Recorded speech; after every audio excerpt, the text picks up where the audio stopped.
Miss Robert. Not Miss Robert. How you doing? All right.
Oh, nobody signed up tonight.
Good afternoon, everyone. We'd like to call this Fairfield County Council meeting on this day, September the 8th, 2025. At this time, we'd like to stand and pledge allegiance to the flag.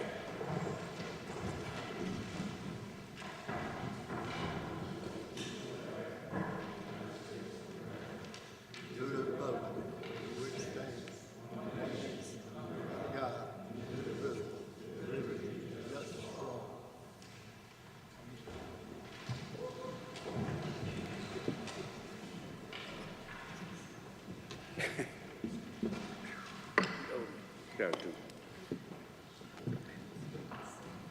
At this time, we'd like to get approval of the agenda. Can I get a motion? So moved. Been motioned and second that we approve the agenda. Any questions? Are you prepared to vote? All in favor? Aye. Opposes? Let the record show 7-0. At this time, we have invocation by Councilwoman Peggy Swearinger. Let us pray. Our most gracious Heavenly Father, we thank you for this day. We thank you for the safe travels here for all involved. Please give us the strength and the knowledge to make the decisions that will lead this county forward, Lord. Thank you for loving us. We love you. Lead, guide, and direct us in all our ways, forever and ever. Amen. Thank you, Ms. Swearinger. Now we get approval of the minutes on regular meeting 8/25/25. Can I get a motion? Motion is second. Prepared questions? Prepared to vote? All in favor? Opposing? Let the record show 7-0. Now we're down to public presentation, a proclamation honoring Colonel Rudy Crumpton. Ms. Ashton.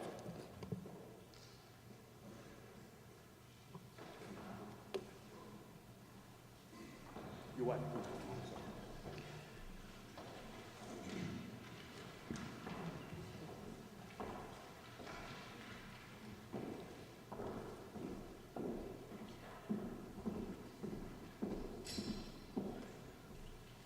Good afternoon. This is a proclamation recognizing Colonel Rudy E. Crumpton, Jr., Division Chief, G45, U.S. Army.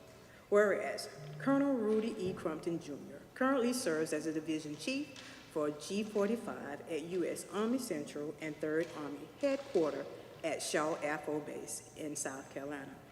In this role, he is responsible for overseeing plans, exercises, policies, and programs within the G44 Directorate. And Colonel Crumpton is a native of Winsboro, South Carolina, and a proud graduate of Fairfield Central High School, and has dedicated more than 31 years of service to the U.S. military. And his career began in June 1994 when he enlisted in the Army Reserve. After commissioning as an infantry officer in 1999, he joined the South Carolina Army National Guard.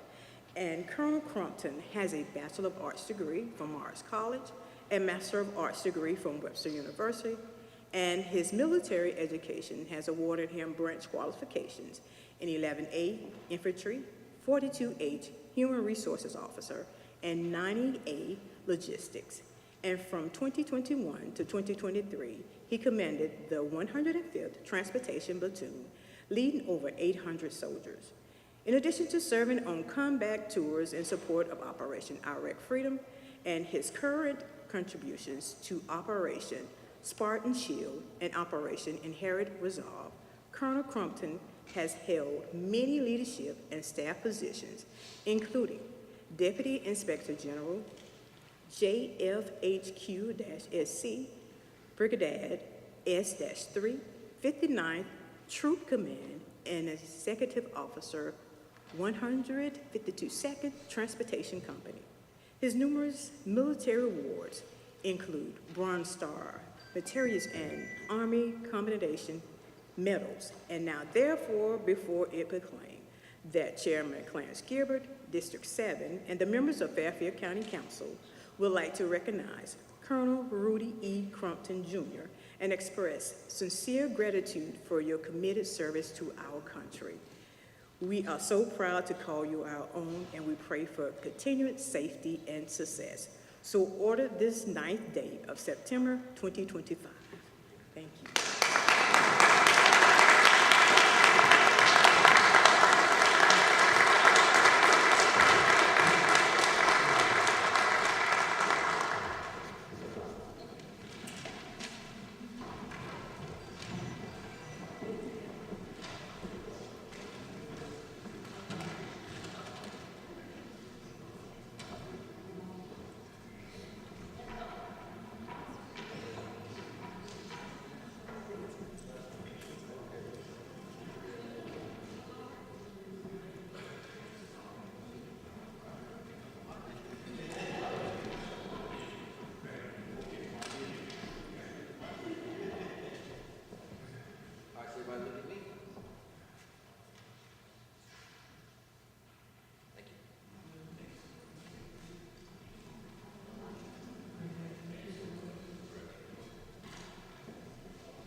Colonel Crumpton, I want to say congratulations. Thank you for your service. You're a young man that I've seen come up from a little guy. You and my son played basketball. In fact, we were related also. But I'm so proud of you, and all you've done. And recently getting ranked as colonel, that says something. It says something about your character and the type of person you is. And thank your mom and father. They brought you up to be quite a gentleman. And you got young sons that's really, I think you're one USC and sprinters, right? And foot. And we're just so proud of you, man. God bless you, man. You want it? Just a quick word, I want to thank everybody for recognizing me. I want to thank everyone for recognizing me. Today is really special to me because it's my dad's birthday too. Yeah. So when I left high school, I went to college. I really wasn't sure what I wanted to do, but seeing my dad, you know, he was in the military as well, a Vietnam vet, so I was, you know, decided to join the Guard just to help out with college a little bit. So, and here, 31 years later, I'm still hanging in there. So I'm on active duty right now at 3rd Army, and for the next 2.5 years, I'll be wrapping up my career. I don't think I got aspirations to be a general, but it's been a long time going. But I appreciate you guys recognizing me today. Thank you very much.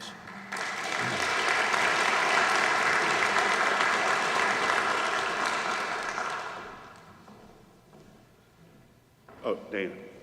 Yeah, I'll echo what Chairman Gilbert just said. I can echo that. I appreciate everything you've done for our country.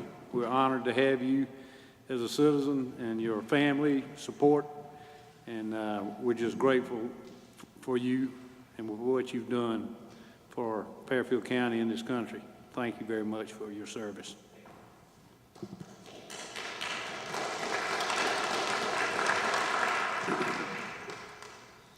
Okay, there's no one else. Now we're down to the proclamation recognizing September as National Mr. Chair, Preparedness. I don't think we actually voted on that proclamation. Pardon me? I don't think we voted on that proclamation. Which The one we just did? we don't vote on it. Proclamation? The proclamation recognizing September as National Preparedness Month. Yes, sorry, Mr. Chairman. Yes, sir. National Preparedness Month is observed every September in the United States to encourage individuals, families, and communities to be prepared for disasters and emergencies. Fairfield County Emergency Management works with South Carolina Emergency Management Division to keep citizens informed about incoming natural disasters, how to prepare for those disasters, and what to do in crisis situations. Staying informed and prepared for unexpected natural disasters could be the difference between life and tragedy for families and the first responders of Fairfield County emergency management systems as they go through continuous training on the newest techniques and technology to stay prepared when those disasters occurred. We want to take a moment to thank the amazing men and women of Fairfield County Emergency Management for their knowledge, skill, dedication, and commitment to ensuring the safety of all Fairfield County residents. And our emergency manager, Ms. Joey Price, is here, and he may have some things he'd like to say and introduce some of our staff.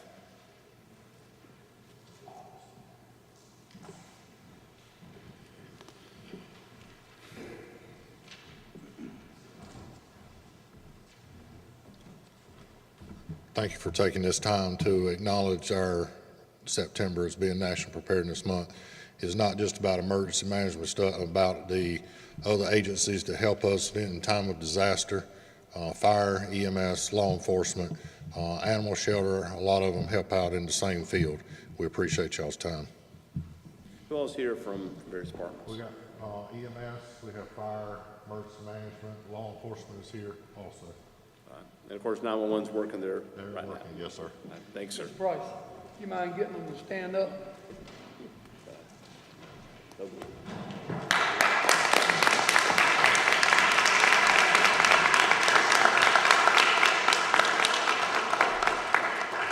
One second, Mr. Price. We got a proclamation to be read and presented to you guys. Proclamation recognizing the members of the South Carolina State Guard and National Preparedness Month, September 2025. Whereas September is observed as National Preparedness Month to raise awareness about the importance of preparing for emergencies and to build resilience after disaster strike. And communities, counties, and municipalities throughout South Carolina has been affected by a variety of disasters and emergencies, including ice storms, flooding, earthquakes, hurricanes, and the COVID-19 pandemic. And the residents of Fairfield County deeply appreciate the protection that the South Carolina State Guard has provided to the citizens of this great state for more than 350 years. And authorized by the state South Carolina Code of Laws, the State Guard is a professional military organization and component of the South Carolina Military Department, which supports a variety of critical functions of the state, county, and municipal governments such as providing disaster relief assistance to communities and local first responders organizations.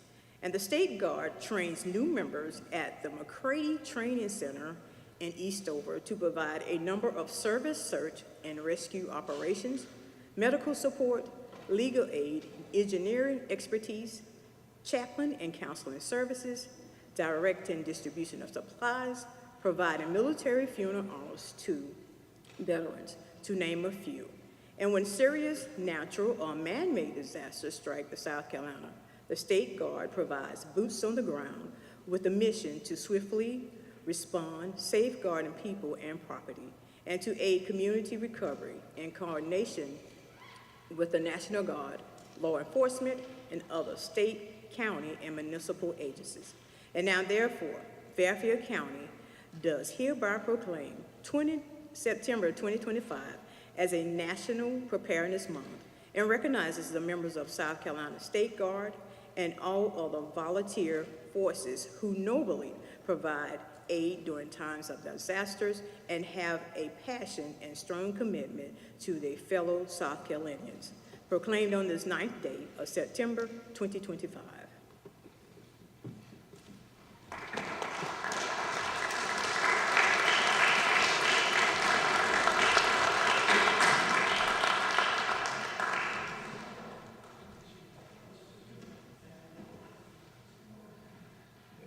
Can we get a picture with all of them?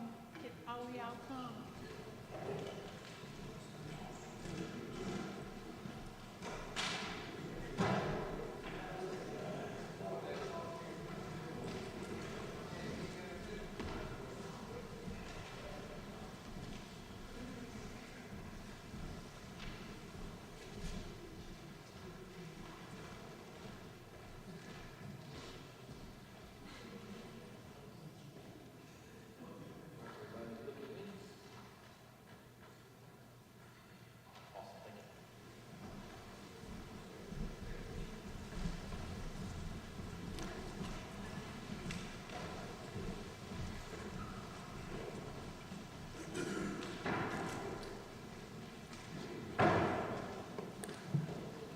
I'd like to say also, thank you guys for your service also, and thank you for what you do for Fairfield County. We're so proud of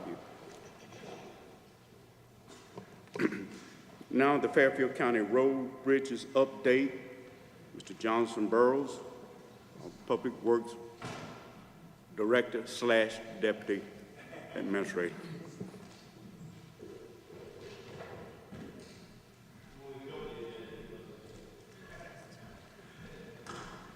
All right, good evening, council. We're going to run through this here, and I'll be happy to answer any questions I can at the time. Hopefully, I've kind of got it down to the meat and potatoes, and we'll roll through this.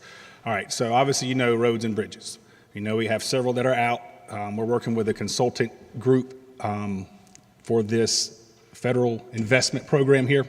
We should know beginning of next month whether we are going to qualify to move forward and actually submit the application to DC to see if we qualify. What it is, it's a 90-10 match. So that means 90% federal aid, 10% would have to come from us. So, and that has to be upfront and secured, and we have to show that prior to even submitting the application, okay? I've been here 5 years now. We've gotten one bridge repaired or replaced. So it's an ongoing issue, and we're kind of getting down to basically the last straw as far as our options to address these. This was the one we were able to replace on Maggie Harris Road. It came in under budget and 2 months ahead of schedule. So that was a plus on that. It's helped that area because there was a 13-minute delay EMS-wise in that county. So that's been really good. Again, we got about 6 more we got to try to address, which we do have some. If you're the former board members that were here, I've presented on this before. It is the Innovative Bridge Company. They use flat rail cars as an option. Robbie's here, Robbie, we've actually met with DOT a while back, and at first they weren't on board, but now they're putting 6 in. So now we're revisiting and meeting with them again to see if this is an option. We could get these done by about half price. Kick there's not much grant funding, so that's going to have to be something that we as a county fund.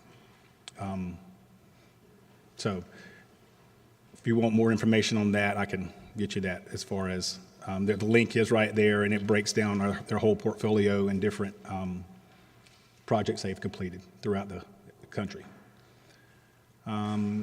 Just an overview of the county roads. We got approximately 709 total square miles, which 23 of those are water. County maintained roadways, they have about 210 miles. We're about halfway through dirt gravel resurfacing to the chip seal is what we do on the county roads. SCDOT maintained roadways, you're looking at about 21 interstate, 174 primary, and 513 secondary roads that the DOT maintains in the county. Major corridors, obviously I-77, 321, SC34, SC200, and also includes Winsboro, Ridgeway, and Jenkinsville. All right, so how we pave the roads comes from the C fund, which is the gas tax money that's allocated from the state, and it goes to each county. All right, the way that breaks down is 46 counties, and it's based on your population, land area, and rural road mileage from the gas tax. Then you have the CTC booklet, they're prioritized, and then we work through each district to resurface the roads. The CTC board picks and votes on what projects they want to do as far as the road resurfacing. Sidewalks, anything that's transportation related can be funded out of this C fund. All right, so right here is how it breaks down. It's a little confusing at first. So we get recurring funds every year. And then sometimes we have a one-time money. One-time money means that the state has a revenue, has extra money, so then they divide it up. All right? So if the one-time money is less than the recurring money, then you get 33% goes to DOT roads, and then 67%, the rest goes to county. All right? If it is more than the recurring, then 25% to DOT, and then 75% to county. And then you see that the last part there in the parentheses is we've got CTC this past year to vote to do maintenance instead of just total resurfacing. So that last percentage is going to be an 80-20 split. So 80% of the money is going towards resurfacing new roads, 20% is going to fix roads that are in really bad shape. All right. Additional funding is obviously the road maintenance budget for the county, which was annually $200,000 to maintain the roads. And then the county road fee, which is $10 for registered vehicles, which generates probably $115,000 a year. Yes.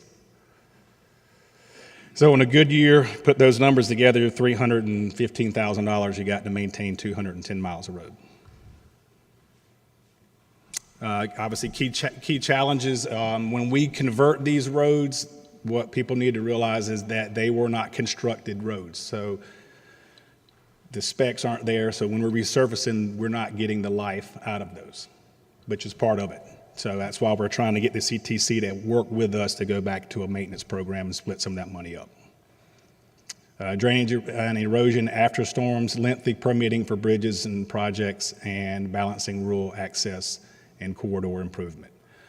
Like I said, 210 miles, we're about 118 have been resurfaced or chip sealed, and we say about 92 that are still dirt gravel.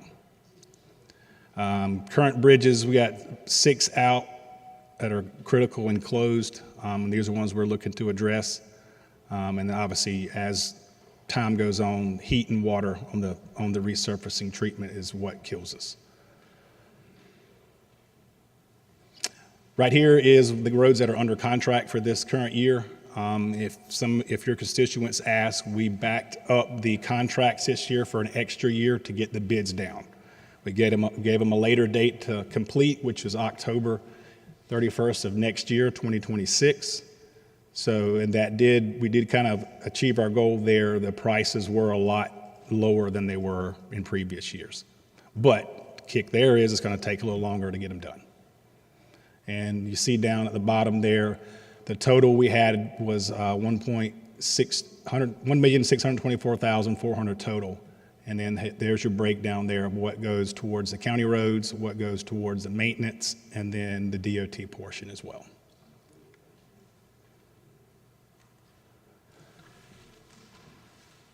All right, and we're going to bring up the SCDOT representative. Any questions on my part before Renee comes up?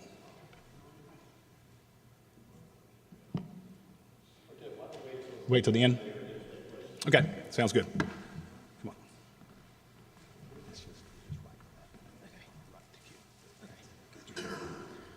Good evening.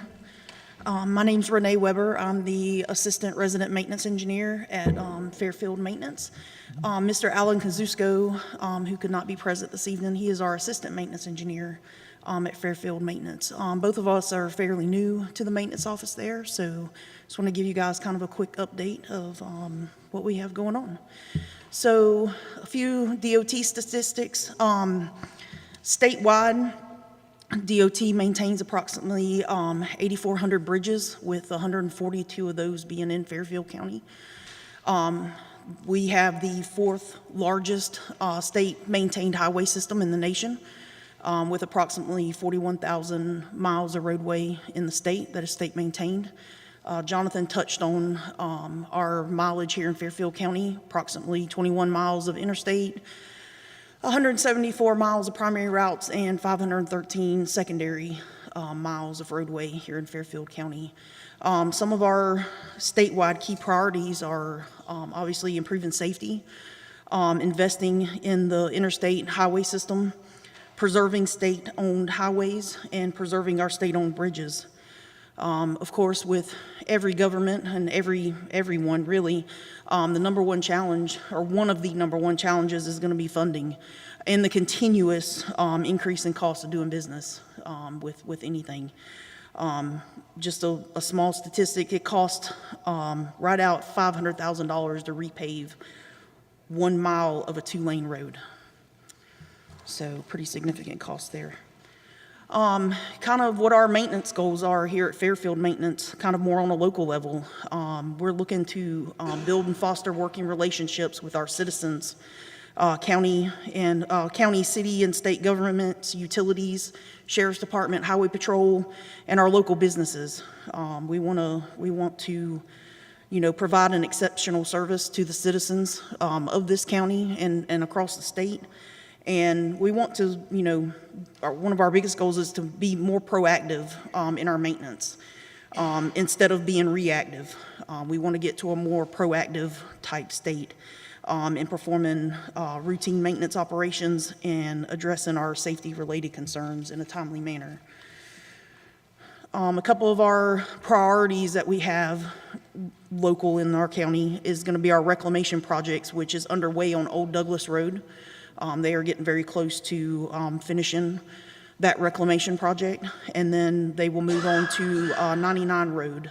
That is going to be in 2 sections. One will be completed in the fall from Shelton to Coleman, and the second section will be completed in the spring from Coleman to Buckhead. Some drainage repairs that we have coming up are on 321 Business, Dogwood Avenue, Coleman Street and Ridgeway, and Thomas Street and Ridgeway. Full depth patching operations will begin here in the next couple of weeks. And then also, like I was touching on before, routine maintenance operations, which include ditching, vegetation management, roadway markings, and our asphalt patching program. That's kind of it for me. Thank you, guys. Any questions? Ma'am, what is full depth patching? So full depth patching is a road repair where we may have a failure in the road that's more than just the asphalt surface.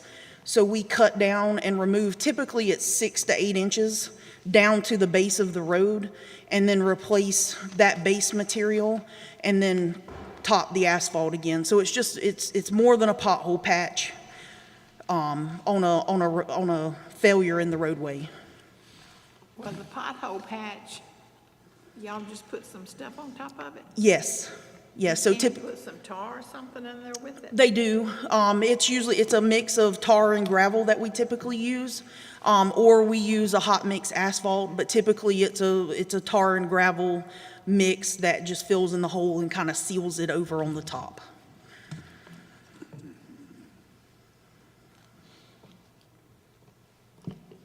Mr. Gobo, Mr. Thank you, Mr. Chairman.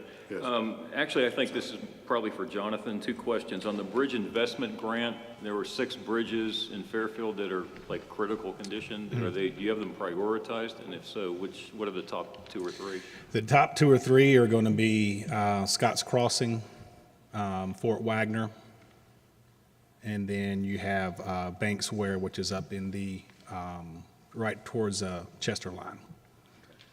Yep. Thank you. There's one of the pages mentions Great North Road on the maintenance Yes. schedule. When will that happen? Great North and Cedar Lakes are the 2 that are on the maintenance that were approved, and we're waiting on the start date for the contractors. Okay. And that's not full depth patching, or would it be a part? They will full depth patch the worst areas, and then they will level it and then go back with the chip seal layer again. Okay. Yep. Thank you. Yep. Yeah, we're kind of at the mercy of them now. Would we extended that date? So, but if we don't start by October 15th, then we don't start till the spring. Yeah, thank y'all. 2 things. One is probably you, SCDOT, about, is there any schedule coming for paving Highway 2134 through downtown Ridgeway? They've repaired, spotted the light numerous times, and up there in front of City Gas is terrible. So there's a stretch, maybe a half a mile or less than that, maybe. Yes, sir. Not to my knowledge at this time. However, the district office is putting together the next batch of roads that will go up for resurfacing and contract. So I know that was one that we kind of suggested. They do get inputs from the county, but we don't have the final say. And everything is ranked. I don't know where the ranking is there, but we can certainly get you that information. And one more, how many bridges, I know Park Road Bridge is out, and I understand, I think I talked to somebody with the Highway Department, that it might be bid out a year from now. Yes, sir. And are there others that would be on the same time frame, or? Yes, sir. So there are, I don't know exactly how many are out in Fairfield County, but there are quite a few bridges that are closed in Fairfield County. I know Park Road, 2 Creek Road in the Blackstock area, that is under an active contract. So that should be getting started, here pretty quickly. And if there's any others that are specific that you're looking for information, I can certainly, you can get my contact information from Jonathan, or I can provide it to you after the meeting, and we can get you some more specific information. Mr. Bell. Jonathan, can you repeat those 3 priority bridges again? And what time frame or attention that may be given to them? That was Fort Wagner, Scotts Crossing, Banks Ware. Then you have the 2 that are on Possum Branch, and you have 2 that are on Bull Run, so it's actually 7. Time frame, right now there is none until we get the money. So whether that's going to be through this grant or whether we have to revisit the rail car bridges and then come up with the funding that way. Thank you. Yes, sir. Jonathan. Yes, sir. I know they say you got priorities on the different roads and stuff, and I see everything's going through the rule. Can you got any time frame when you come into the city? Because that's what most of my constituents ask when it's coming closer to town, that some of the roads need fixing there too. So. If you could give me because we don't have any roads in the town of Winsboro. Okay. But if you can get some road names for me, then we can get them. I can forward them on to DOT. Okay, thank you. And I can also share with you they have a really good interactive link to log in work orders, and they can generate work orders and a work order number and can be tracked that way as Yeah, well. because it's some of the roads like in, like Burke Street area and all the rest of them, and they're still in the county, but it's still my jurisdiction. Yep. And they keep asking me, so I need to know about that, okay? Just get me a list and we'll get some answers for you. Thank you. Anyone else? Thank you, sir. Appreciate you. Yeah, thank you. I would say that when Renee said she's new, she's very new, so she's kind of jumping into the fire tonight, so appreciate her coming in for DOT. We thank her. Okay, now we're down to fire safety designation presentation. Mr. Carpenter.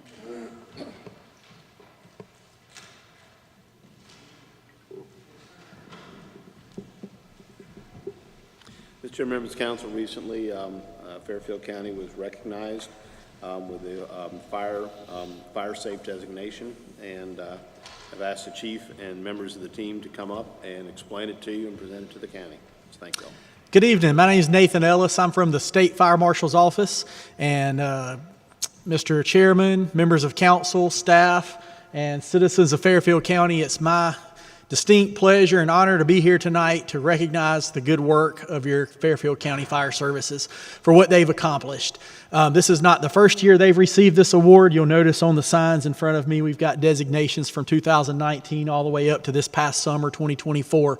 The Fire Safe South Carolina program is a program that recognizes and really encourages fire departments to get ahead of the 911 call. This award is not about how well your department is trained to put out fires or respond to vehicle accidents. It's not about how fast they respond and what their response times are, the number of members, the number of training hours, or any of those kind of things. Instead, this is about what they have done to prevent the 911 call from ever happening in the first place. It's all about what we call community risk reduction, which is reducing the risk that occur in your community. It's not something we can do from the State Fire Marshal's office. It's something that has to be done locally in the community where it occurs. And so in order to receive this award, and again, this is one of the few fire departments in the state that have received it 6 years in a row. So that's quite an accomplishment. But they have to spend time going to training where they're learning about how to reduce risk. They have to perform a risk analysis, a risk assessment where we use data that comes from all different sources, including the fire department response data, the areas and the types of calls they're responding to perform a risk assessment to identify specific risks that occur in this community. Then they identify mitigation strategies. They implement those strategies, and then we evaluate it all and we see what we can do better. We see what the results are. So they've spent many hours attending training that has nothing to do with putting out a fire, but instead about how to prevent it. They've spent time building relationships and partnerships in the community. That's one of the goals. They set goals every year, and they have to reach those goals. They have to form partnerships. They have to identify sources where they can get resources to prevent fires and fire fatalities. We talk about smoke alarms a lot. So they spend a lot of time reaching out to community partners to acquire smoke alarms and then installing those alarms in the high-risk areas of Fairfield County. We want to make sure the alarms go to the people who need them most, because those are limited resources. There is an end to that supply. We don't just have a limitless supply of smoke alarms. So they've performed those risk assessments. They've attended the training, they've put the work in and installed those alarms where they are needed most. Alarms are just one part of it. There's a lot of others. And they participate in the National Fire Incident Reporting System so that we have good data, not just in South Carolina, but across the country. So I'm just happy and thrilled to be here to let you know the impact that their work has made over the last 6 years, and I know they're going to continue to do great work in the future. And I want to let Chief Webb speak to just a few of the accomplishments that they've accomplished over the last few years. All right, well, thank you all for your time and ability to get up here. Thank you for your continued support with this program. Without the support of y'all, community partners we've made, we've raised over $20,000 the past couple of years to help buy smoke and carbon monoxide alarms, like he said, to kind of supplement, because their supply is not endless at the state level, although they do help us. Hard work of my people in the past 3 years, as of today, they've put smoke alarms in about 639 houses in this county. And we continue to do them. Encourage your constituents If they need them, sign up, call the office. There's a link on the county website. We go out, we go to events, we visit with the public, talk about fire education, encourage if there's any events in your area that you would like the fire service to come to and talk, or just be there and be present for you. Please let us know. We'll be glad to do it. And again, thank you for allowing us the time, and thank you for your support. Any comment? Ms. Rule? Yeah, that's very impressive. Y'all are outstanding group and very commendable for what y'all done. I mean, 6 years in a row? That's really amazing. Y'all, outstanding job. Thank you. Thank you. Chief Webb. Chief Webb, we want to Can I get a photo of him? We can do it right here. Chief Webb, we want to say thank you for you and your group for your service in Fairfield County.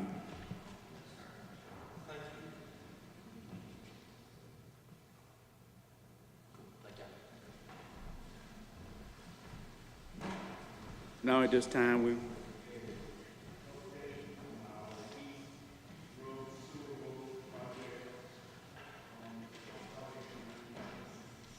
Mr. Robbie. Good evening, Council.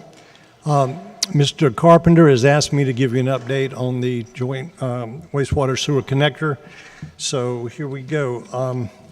And these numbers are new and fresh as of today. So this is an overview of the project, which you probably already know these numbers, but for people that may not, this is just showing the scope of the project. So Division 1, we have in place 70% of the concrete for the pump station. This is the regional pump station, the big one. It is poured. It was poured at the end of June, and they are now preparing to do the final pour for the top, which will be the last part of that. But then they can start doing the irrigation for the all the pipe attachments. And that's down here shows that there's materials on site also for the Commerce Station, but has not started work on it yet. That's still not scheduled. So Division 2, which is the primary link that connects Pump Station 1 to Pump Station 2, the 6-inch force main through there is complete. The pipe installation only. A lot of the other connections that tie that have not been done yet, but it is ready for testing. Did it not? Sorry. Okay. Thank you. So again, this is the connector between the first pump station and the second pump station on East Beach Road. And the 6-inch force main there is complete and it is ready for testing. The installation of the big green pipe, the 24-inch force main that is being installed. So they are really knocking it out and having really good success, especially since things have dried out and the weather's gotten better. So there's 3,800 feet of it installed, which is accounts for 22% of the total for that project.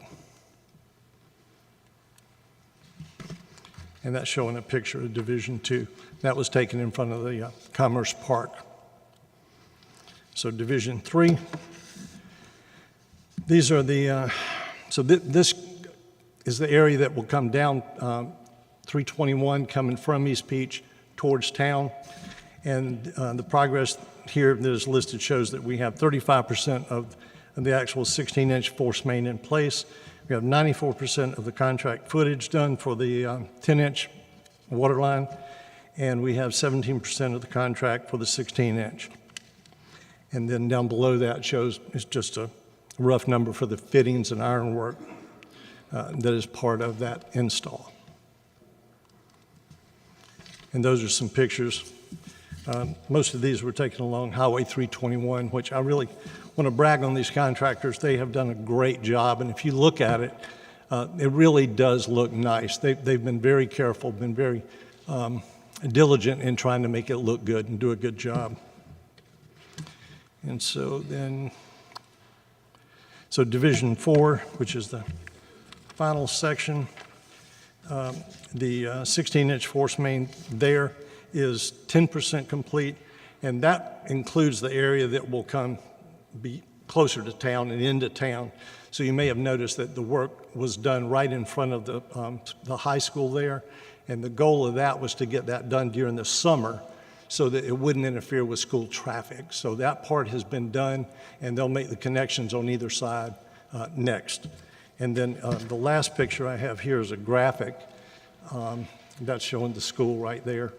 But this last picture is a graphic that just gives an overall data summary of where we stand with the installation and just a quick snapshot of the completion of the project to date. And then I have one more slide in the back, and it's basically the same data, just shown in a different form. So it's kind of, again, a snapshot, something you can look at and quickly see where we stand. Any questions? Thank you. Thank you. Thank you. Okay, now we're down to public comment section. Ms. Ashworth, do we have anybody that signed up? No, sir. No one signed up. Okay. Okay. All right. Next will be public hearing, none. Number 9, ordinance, resolution, and orders. A, the second read ordinance number 849, an ordinance established for the millage rate for the Fairfield County for the fiscal year beginning July 1st, 2025. So moved. Okay. Motion is second. Any question? Prepared to vote? All in favor? Aye. Opposes? Let the record show 7-0. Item B is second reading ordinance number 850, an ordinance to approve the appropriation of funds received by Fairfield County from the South Carolina opioid recovery guarantee funds and to amend the previous 5-year funding agreement with the Fairfield Behavioral Health Services for said funds provided by the South Carolina Opioid Recovery Funds Board to support the Fairfield County Opioid Response Team. Get a motion? Second. Motion is second. Any questions? Oh. Thank you, Mr. Chairman. The agreement has like the third, well, in the now therefore section, the term, it's just a simple question about numbers. The term of the prior funding agreement is renewed for an additional 5 years from the initial agreement term, commencing on the date of full execution of this agreement, and will expire December 31st, 2032. So 2032 is 7 years from now, but it says this is good for 5 years, so trying to understand that. We'll let Mr. Kennedy in. Go ahead. Go ahead, Mr. Moore. User error on the button, I apologize for that. Basically what happens is the original agreement was set to expire in 2027, and so what we're doing is we're taking the original agreement and amending it and allowing it to go forward for the 5 years from the 2027 date, hence why we have a 2032 date in this, and that's the controlling date that would allow for this agreement, or until the funds that the county receives from the state. If that funding then expires or runs out, then it can end beforehand.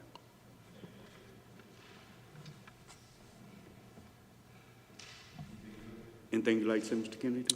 No, I mean, he pretty much answered it. This is something that, again, that the Fairfield Opioid Response Team has been doing.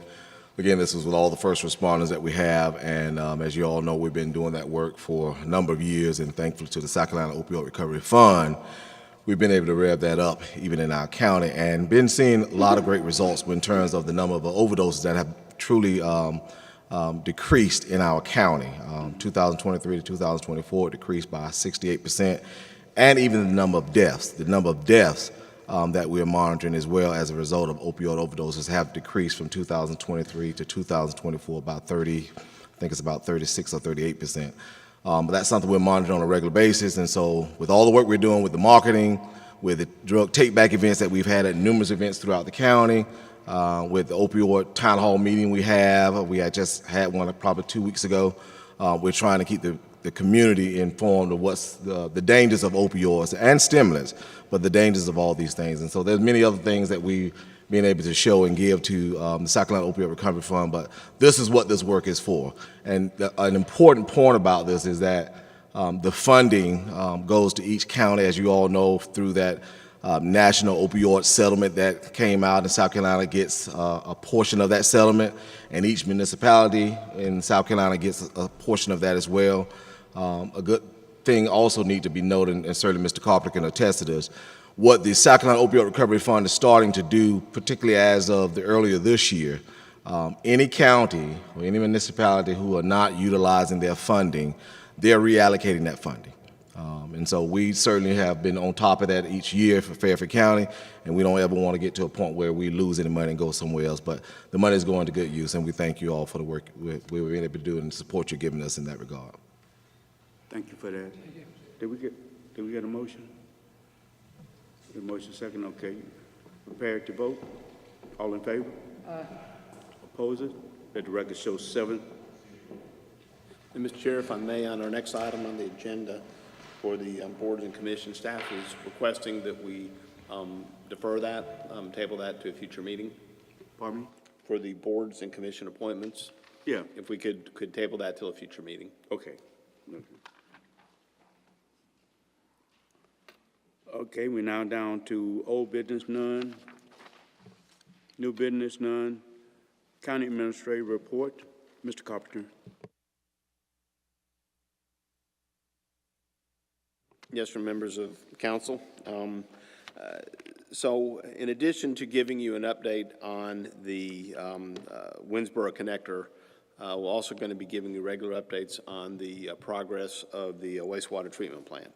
So this was presented to the commission last week, and we'll normally, when reports are presented to the commission, I'll then present it to the council at the next meeting so that y'all can have that information. But basically where we are right now is the 208 amendment, which was a critical component of the whole wastewater treatment plant, and that is amending the Regional 208 Water Quality Plan, which is essentially every river has its own plan for it in a watershed, and for us it's a broad river. We own a piece of that, everybody else owns a piece of that, and in order to create a new wastewater treatment plant, we have to get a bigger part of that. So in order to know what we need, we had to see what the 208 plan would allow, what it could handle as a discharge. So that took well over a year to get that amended, to get that studied, but that has now been received. So that information in hand, now we're able to go out and talk to the main regional entities, the stakeholders that are in the city or that are in the river, and that would be Richland County, City of Columbia, Town of Casey. They're the 3 main dischargers into the Broad River. So we'll be working with them now to work out the capacity in the river so we can get the amount we need for that. We're doing due diligence as well.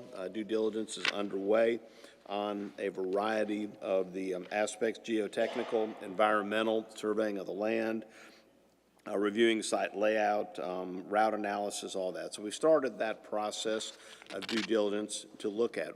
The next big decision that the commission will have to take is how we're going to go about actually building this project. And there's several different delivery methods that the law allows us to use. You've got what we have traditionally done, we basically call that the low bid, where you design a project, you put it out on the street, you get the bids, you take the low bid, and then you try to make it work for whatever that is. Other is construction manager at risk. Construction manager at risk is a different concept to it in that you essentially, the project is turned over to a team that is composed of engineers, architects, contractors. They're all working together. Construction manager at risk, as a rule, puts the risk on the builder when they're building a project. They give us a quote for a time frame for a dollar amount, and then they've got to design to get to that point. And if they go over that, the contract doesn't cover it. Generally speaking, this style results in faster and more cost-effective programs when you do that. Speed is critical. As you know, every month these projects go up, as you heard saying earlier with Mr. Burrows. The longer we wait, the more they cost. So if we can cut 6 months off a project of this dollar amount, it's a significant savings. So construction manager at risk is one of the mechanisms that's out there to be looked at as well as the low cost. So that's going to come in front of the commission. Once that decision is made, then we'd actually get into the scheduling of it. Scheduling of it would probably start bid advertisements in December of next year on it. We would probably award it in March of 27. We would then start basically the construction itself in from September of 27 to about September of 29. So it'd take about 2 years to build it, with right now looking at in about 4 years it being able to be up and running and closeout occurring at that point in time. That's the low bid. If we do a construction manager at risk, we could probably cut, like I said, 6 months off that delivery schedule as well. So that's a good thing for it. They did give us updated cost estimates, as we all know. It's going to be a very expensive project, and we're going to have to spend the next couple of years finding resources to finish it. The amount right now, the range could be anywhere from $86 million to $113 million for the whole project, and we knew that. We always knew that we were at a starting point, not at a finish point. We have been, the money that we have received has been invested well, and it has grown, adding some significant value to that. So it's bigger than it was, and it'll continue to grow. But now that we're into this project, we're going to have to start spending some of that money as well. So we've now got to start working on how are we going to finish this project out. We've got 4 years. So that's part of the task in front of us. You saw from Robbie's presentation, and he had in front of you at the end of it some charts. And what we're creating is we're creating a dashboard for these projects. And these dashboards will be available to the public on the county's website, and they'll basically give you the various phases of a project, where we are on the project, how much completion we are, how much more time we have, are we on schedule, are we behind schedule? Just something, a visual way people can look at it, not 42 pages of data and details, but enough that if you want to see are we behind or ahead, you can pull it up, look at it, and there it'll be. So that's the essence of it. Are there any questions you have of me? Anyone with any questions? Okay. Thank you, sir, for that report. And if I may, one other item I wanted to, as well as bring to council's attention. I think this ties nicely in with the presentations earlier today with the emergency preparedness and folk like that. But one of the things that when Mr. Price got up, I just want to draw your attention to some of the work that's being done. He took over that job in November of last year as emergency manager for the county. And he started looking for ways immediately that he could find efficiencies in the departments he supervises. And he realized that we were paying $58,000 a year for phone service to 911 Dispatch Center when the state has a program that offers it at no cost to counties. So he started working on getting our center switched to that network, which is provided by the state and will link all 911 centers together and doesn't cost us. Began the migration date already, so we're looking for November of this year to finish the completion. We successfully finished it in September. We thought it'd be November, but it's September, 2 months ahead of schedule, moved over. And so that's going to save the county right there about $4,500 a month. So there's about $9,000 that they saved in looking at a better way to do business. So I just wanted to bring that to your attention of the kind of effort that's being made. Thank you. Thank you, Mr. Price.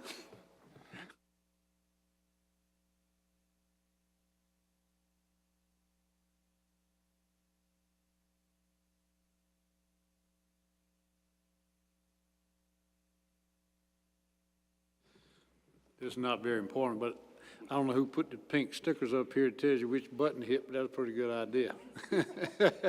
we knew you needed help. We got to see you too. Yeah, we wound up over talking to each other sometimes, so it's just pretty good. Tommy needs one over here because they didn't think they needed one. Anyway, that was a good idea. Mr. Goba. Yes, thank you, Mr. Chairman. Just real quick, I want to thank you for, finding $4,500 a month on behalf of the citizens. I think that's just a great example of looking at how to do things, maybe even better for less money. So really appreciate that. Thank you.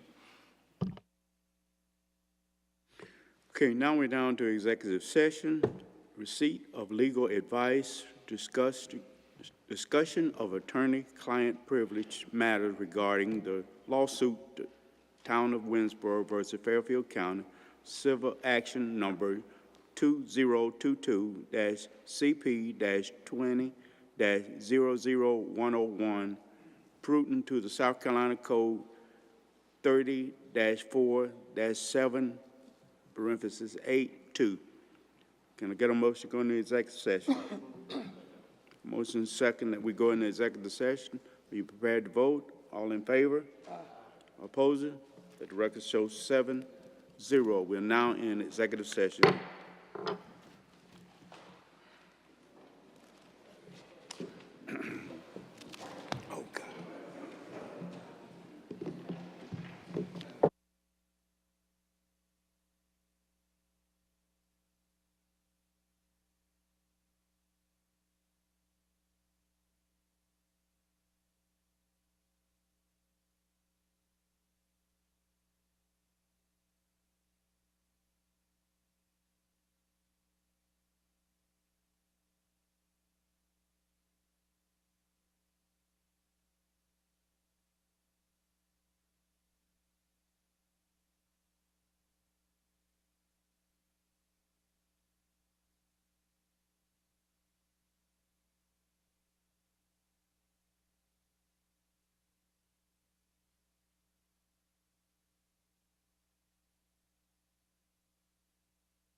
Can I get a motion to come out of executive session? So moved. Second. And motion is second that we come out of executive session. You prepared to vote? All in favor? Nay? Let the record show 7-0. There was no action taken while we were in executive session. Can I get another motion? Motion is second that we adjourn. All in favor say aye. This meeting is adjourned.